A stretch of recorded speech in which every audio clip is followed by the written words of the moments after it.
Welcome to this explainer. So, have you ever actually stopped to wonder how the American colonies went from being perfectly loyal subjects to, sparking a full-blown revolution? It definitely didn't happen overnight. And actually, it wasn't just about taxes either. Today, we're going to explore the psychological groundwork that built this fiercely individualistic identity. To really understand this shift, we're going to dive into four key cultural pillars. 1. Colonial politics. 2. Marriage and family. 3. The power of print. And 4. The Great Awakening. All right, part 1, colonial politics and assemblies. To see exactly how this rebellious spirit took root, we first have to look at how daily colonial governance was just drastically different from the Old World. Over in Europe, the political systems were essentially oligarchies, right? They were incredibly tightly controlled by elites, and elections were super rare outside of Britain and the Dutch Republic. But the American colonies were building something entirely different. They were establishing these powerful local assemblies that were fueled by widespread white male suffrage. And because representatives came directly from their own local districts, constituents could actually hold their elected officials accountable. The colonists firmly bought into the idea of a social contract. That's the concept championed by philosophers like John Locke, which basically says that government is put in place by the people themselves. Now, colonists basically had to navigate three distinct political setups. You had provincial colonies, which were tightly controlled by a governor appointed by the king, and this guy had full veto power. Then there were proprietary colonies run by a lord proprietor, which usually meant just a bit more breathing room. And finally, charter colonies, the absolute most independent of the bunch, where property-owning men actually got to elect their own governors. But here's the thing, no matter which system they lived under, the biggest political drama was almost always between the elected local assemblies and the royal governor. The colonists were constantly pushing back. They really saw it as their civic duty to keep the governor's power in check and protect their own local districts. Moving on to part 2, marriage, coverture, and family. Let's see how this growing sense of personal independence wasn't just happening in town halls, it was actively transforming the colonial household itself. Beloved of my soul, my more than friend. Just listen to that.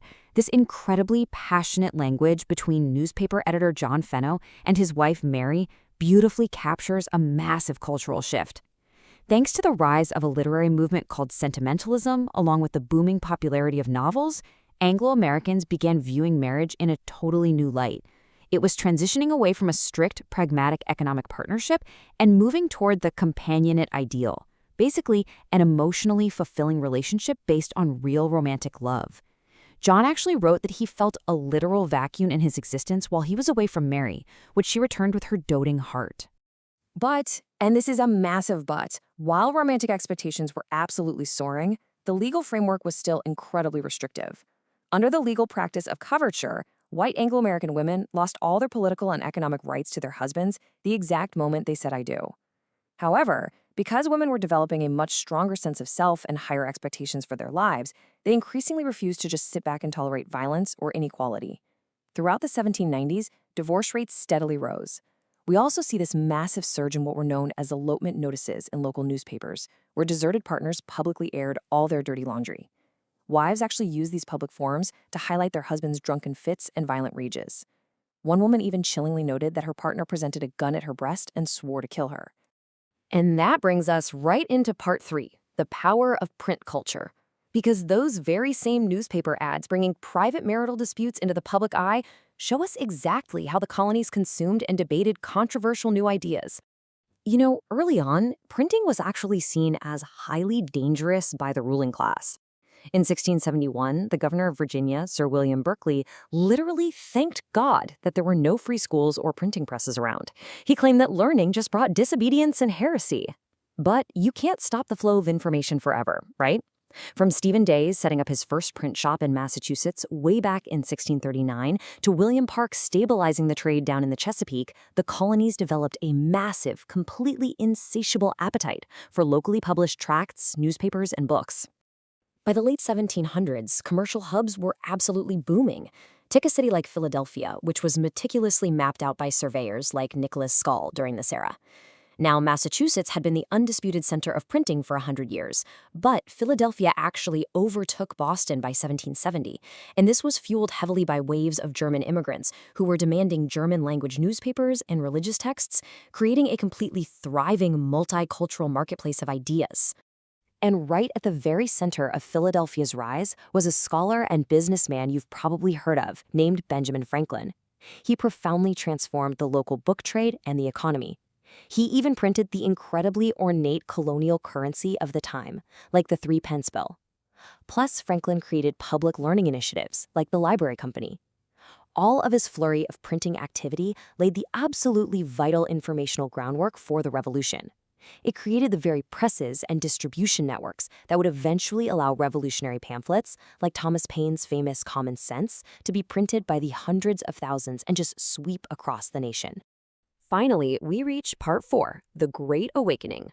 Let's look at religion to witness how a massive, highly emotional, cultural shift finally tore down the old colonial social hierarchies for good. This quote perfectly captures a wild period of religious revival known as the Great Awakening. Preachers suddenly abandoned their traditional stuffy indoor sermons for massive outside meetings, whipping entire congregations into emotional frenzies.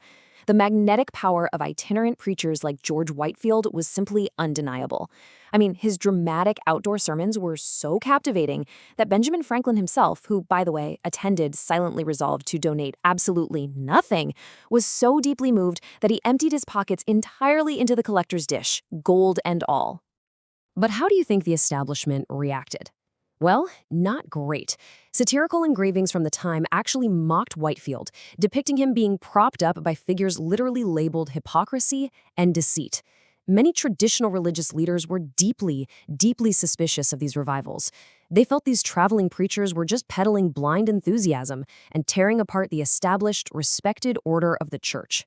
This friction created a massive fracture in colonial society.